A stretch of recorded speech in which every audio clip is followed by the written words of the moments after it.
right, mic'd up. Hello again, Pietro here. Thanks for clicking on by. I've collected the nickname of the man with two watches. Right now it's two fitness trackers. Some are saying that this Fitbit Charge 5 is not a fitness tracker, but rather a smartwatch. Well, I need a few more weeks to make that judgment call, but this is what we're talking about today. I've had this wearable gadget for 6 days. Opened it on Friday. Today is Wednesday. So that's 6 days, right? And it was actually quite convenient because I unboxed it on October 1st, so it's easy to remember how old it is. Anyway, and I take notes on my remarkable tablet. Ergo, let me show you what I found out. First of all, when you're outside, here's the visibility. The visibility is really good. You know, you just tap it, you raise to wake, and it just turns on.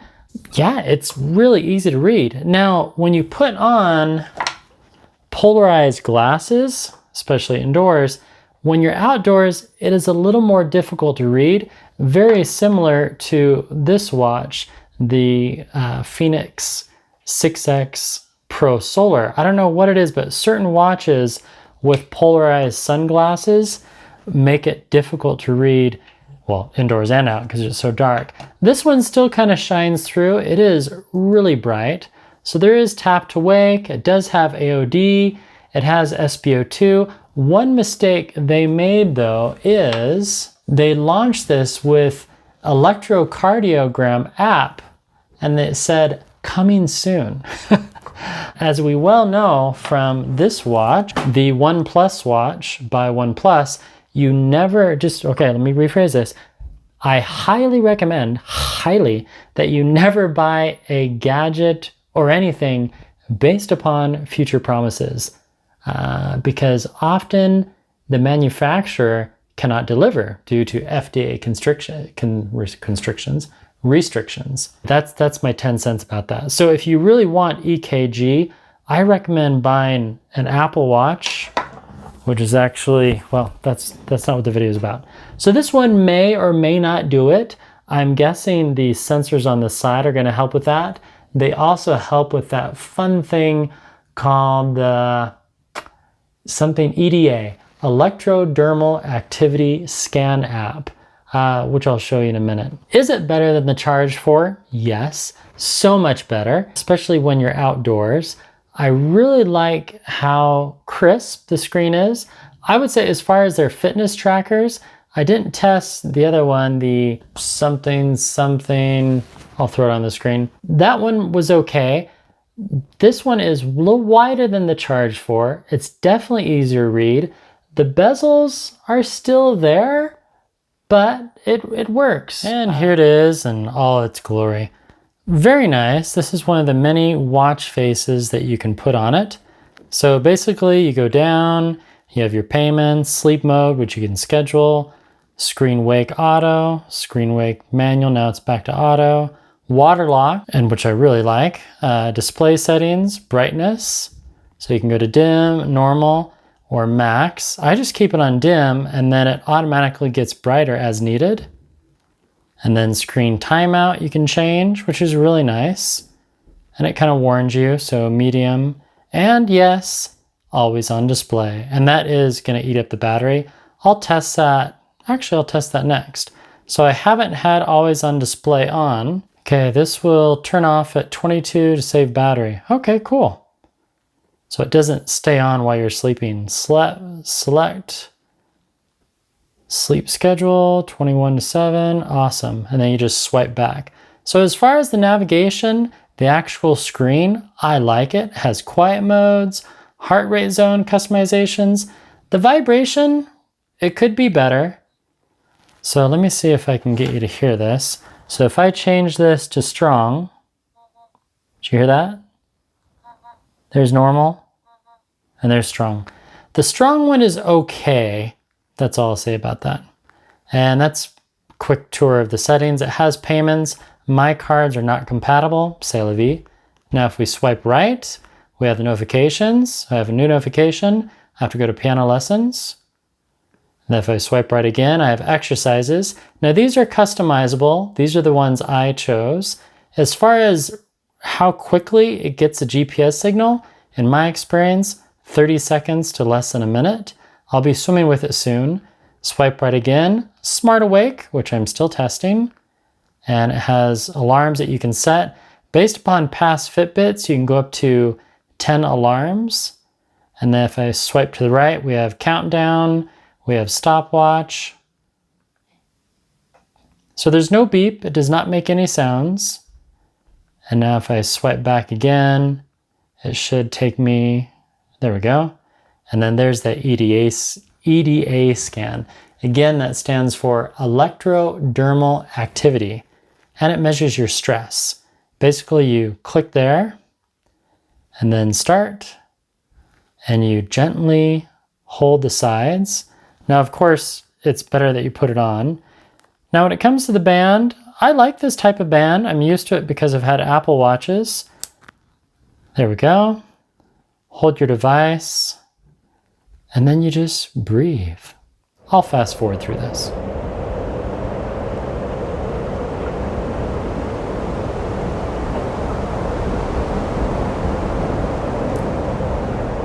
Oh man, what happened? Ah, there we go.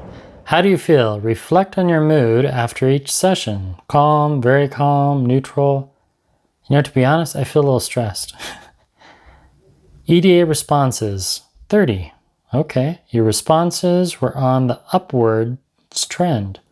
Heart rate, 79 starting, ending 88. Mood, stressed. Way to go. 1 of 5 mindful days. For more impact, try another session after breathing exercise. See on mobile. To learn more, etc., etc. Done. So there you go. There's your EDA scan. Let me show you some of the watch faces. And then right inside the app, what you want to do is scroll on up. Oh, you know, I did a bingo challenge, so that's fun. You didn't complete the pattern in time. Flip 3, left 3. Darn, I'll have to try that again. So they do have some fun challenges with premium. And you want to click on your name, charge 5, connected, battery low, and here are the clock faces. So the one it came with was Continuum right there in the top left. And the one I currently have is the Runliner. And to install one, let's see, we have 1, 2, 3, 6, 9, 12 plus 3 is 15, 18, 21, 22, 23 different watch faces. Let's try this retro flip one. That could be fun. And then you click install, and then you just wait for a minute. Fitbit will update. Yep, then you just wait. Now I tried this before and it took about 30 seconds or so. So we have my wrist on the left and then the app on the right showing us what's going on with the retro flip. When I did this on the Fitbit Versa and the Fitbit Sense last year, the Versa 3, it did take a while. There we go. That wasn't too bad. Okay, and there's the retro flip. Okay, I kind of like that. And then as soon as the time changed, ooh, and there's the AOD display. You know, that looks really nice. Okay, good job, Fitbit. Good job. So that's how you change the watch faces. As far as the new sleep tracking, I like it. I do have the premium on here, which means that I have more features. So we have time awake, we have time asleep, we have the graph, they have feedback for you.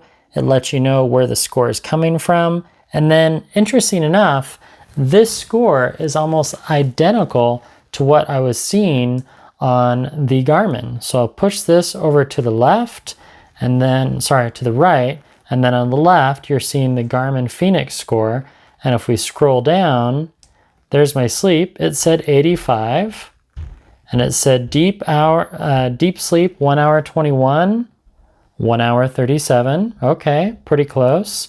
Awake time, we have 9 minutes, and they said an hour and 2 minutes. Okay, quite the difference there. REM, hour and 5. REM, hour and 46. All right. So give or take a little bit. Let's see if we can compare the graph, see how that looks. It's kind of hard to tell, isn't it? Pretty close. And then they have 30-day average, which is all cool. I like that. And you can maximize it, really see it in detail, and you scroll over, they let you know about how it's getting, you know, your light sleep, and very detailed, much better than just a year ago. And then you can go to restoration, which again, now we're getting into a little bit of the not just sleep analysis, but sleep coaching, and it lets you know your estimated oxygen variation, which is cool. So for such a small device, this thing really does quite a bit, I must say. And I like the new watch face, or new watch faces. So if you just tap, it quickly cycles between heart rate, calories burned, distance, what are those called? Intensity points. And hopefully I'll show this on the right, and then you can see it cycle through as the time changes, I hope. Okay, back to the app. So we'll go back here, restoration, all right. So we have our steps. So we have 9,369 for the day. And then we also have zone minutes, that's what they're called, my bad. And you have the mindful minutes, stress management, etc., etc. There's sleep score. You have the moves. So I need to get moving here pretty soon so I can get my 5 hours of the day. Tracks your stationary time, active time, nothing that is new. Now, if you notice, not that it's new, but there's one thing missing here. There's no stairs counter. What happened there? What happened? So let me just be honest here. I've been a Fitbit user since January of 2013. That's 8 years, people. That's a long time. And over that time, I've learned that Fitbit just does whatever they want. And that's both good and bad. But when they add certain features and take away core features, that's just a huge bummer. The Fitbit 1, my first tracker that got me into this addiction of wearables, this one tracked flights of stairs. So I don't know why they took it away. I'm going to see if I can do some more research, and I'll find that out if I can. That's just a bummer. That's one of my favorite features to track, is how many flights of stairs I climb each day. And then when I go hiking and running, I like to see like, oh wow, I climbed X amount of stairs, 20 today, and then you get badges for it. And that they took that away. I almost want to just wait for the Sense 2.0. So I don't know that I'm gonna keep, I don't know, I might keep it for posterity, and it might be fun to do a 6 month later, and I can have one of my nieces or nephews wear this. You know, if you had a child, I think they'd really like this. I could see people with small wrists wearing it. This is the small band. My right wrist is about 8.5, 9 inches. This is about 8.5. So if you're wondering how it's gonna look, if you have closer to an 8 size wrist, it's gonna look just like this. That's how easy it is to put on. Now, I did find one little flaw. I was getting my bike off the hook in the garage, and this like bumped up against the wall, and the whole thing just like popped off. So I don't know how that happened. If that does happen again, I'll let you know if there's some type of weird faultiness. But on the design, I would give it a solid 7, especially the Platinum Edition. I think it looks great. And outdoor visibility, I'm going to give it a 9 out of 10, only because I feel Garmin does it just a little bit better. And sleeping with it, really comfortable. High scores on that. I would say 9 out of 10. The most comfortable thing to sleep with, the Oura Ring. And let's see. I think that's about it. Again, I'm only on day 6. Oh yeah, my favorite part, battery life. Let me show you what I found out. Just a minute. Mom wants you up for dinner. Okay, I'll be right there. Day 1 here, right?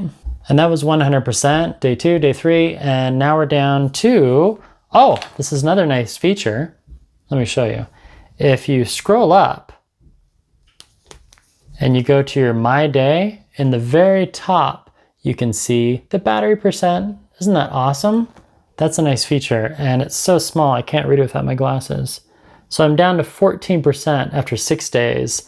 That's testing SpO2 at night, and I've racked up, I believe, almost 5 hours of GPS usage. So how fast does it charge? It's 8:27.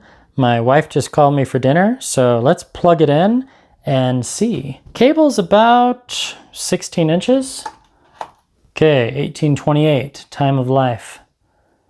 Click. Is it charging? There we go. Whoop, low battery. Okay, 14% and charging. That was kind of weird. It didn't quite, a little wonky right there. Nice graphic though. Good job, developers. Over an hour later and, ooh, 99%. I was afraid I had missed it. Now it does say green, and honestly at this point, I should unplug it, but nah, we're gonna let it ride.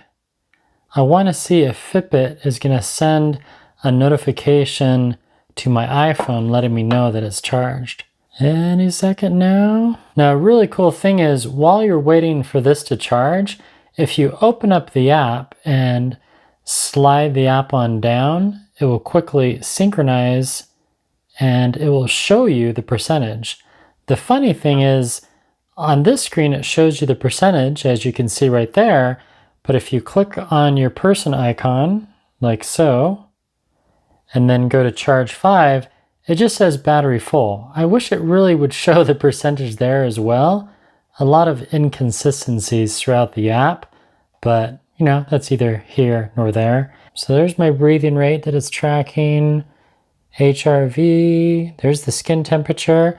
I'm doing a test between the Amazon Halo Band and this Charge 5. So I'll know in a few more days how accurate the skin temperature readings are on this device. There's also the oxygen SpO2, which I find that to be accurate. Heart rate is a little high, to be honest. If I compare my resting heart rate to the Fitbit versus the Garmin, Garmin has been saying that my resting heart rate is 59. I mean, that's really, really different by 6 beats. So I'm very curious to see which one's really accurate. Let's check Apple. We have 56 to 115. Yeah, minimum, max. Yeah, so pretty much my resting heart rate is 56, not 65. I don't know why it's so off. And then as far as step accuracy, it's a little hard to measure because Fitbit is known to be generous with their steps. So 9,458 today. I've been wearing the Charge 5 on my right wrist, right next to the Amazon Halo Band. So now if we go to Halo, it is sitting at 8,522. There might have been a few steps by carrying around my phone, my daily driver as you call it. So 8,522. So this is about 1,200 steps more. And again, they were both on my right wrist. I put on this Instinct Solar because, well, I just wanted to wear it again. Charge, charge. Well, when that finishes charging, I'm trying to think of any other major differences. That's really about it. If they bring in the ECG, that would be really cool. But pretty much it's a color screen. It's easier to read outside, which was a huge bonus. And I was really hoping that they would have kept flights of stairs in. That's a huge bummer. Do I recommend the Fitbit Charge? Let me think about that a few more days. I need more analysis. And this is why they don't recommend you topping off your devices, because that last little bit takes forever. And I strongly believe it's not healthy for gadgets, phones, tablets, anything. I normally only top them off when I'm doing battery tests and or about to travel or go on a really long workout. I do like that animation. Very nice. It is now 20:05 and it's still at 99%. That's almost 10 minutes at 99%. I have everything all documented. So we started the test at 18:28. It's now 20:05. So that means it takes over 90 minutes to fully charge at 5 watts. No usage. Very curious. So it doesn't fast charge. But I thought I'd show you this cool tablet that I use all my documentation on. This is the Remarkable. So I hit my little copy thing here. Copy that. And now I can go new page and paste. Then I can drag that over there. Boom. Wasn't that fun? So one thing to note is that even though it's slow charging, it did last that entire 6 days. And I added up all the GPS activity and all the extraneous stuff. So it's hard to say that, yeah, the watch will last 6 days for me. Will it last 6 days for you? Well, I don't know. Mainly it depends if you're using AOD, which I'll test next. And if you're using SpO2 at night, that's going to drain the battery. I think if I left on raise to wake and turned off SpO2, I think the battery life could easily go 7 to 8 days. Again, that GPS is a huge drain, which I'll be testing further as well. And we finally hit 100%. That took a long time. There are the stats, actually more than an hour and a half, but not a full 2 hours. I'm really surprised it took that long. It could be because I enabled AOD, but I wasn't able to really, it wouldn't let me turn it off. So if you're charging it, yeah, don't use AOD. But if we go back, yep, still 100. See if we can get this time to change for us so we can see it flip. Ah, there we go. Well, that's kind of cool. And I like the AOD. So I have SpO2 enabled. We have always on display enabled. And we're going to track my SpO2 at night. The other thing that I couldn't find is when you're setting an alarm, you have to do it on the device. I didn't see it on here. So set an alarm, pretty easy. A new alarm. And then you choose the time. So I'm going to do a reminder to eat lunch. And you can feel there's haptic feedback here, which is nice. There we go, 12. Then we'll set it for noon tomorrow. And then we can choose if we want repeat. So every day. I wonder if it has just like weekdays. Nope, you have to choose. So Monday, Tuesday, less animation. Thursday. This way I'm reminded to take a lunch and done. All right.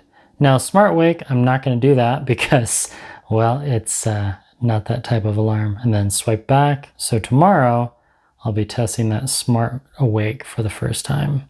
A fun device. And that's my review of the Fitbit Charge 5. I hope you enjoyed that. I'm going to continue to compare it to the Amazon Halo Band because that's the tracker that I think is the closest to it. I know other people are claiming this is a smartwatch. I'm not ready to say that yet because I'm not seeing that you can reply to text messages that easy. There's no dictation. There's no AI assistant. You can't say, you can't command Amazon or Google or Bixby or Siri. So that's one of the classifications I have for a smartwatch. Thank you so much for watching. I'll have another video soon. Later this month. Probably sometime the next week. See ya. Goodbye.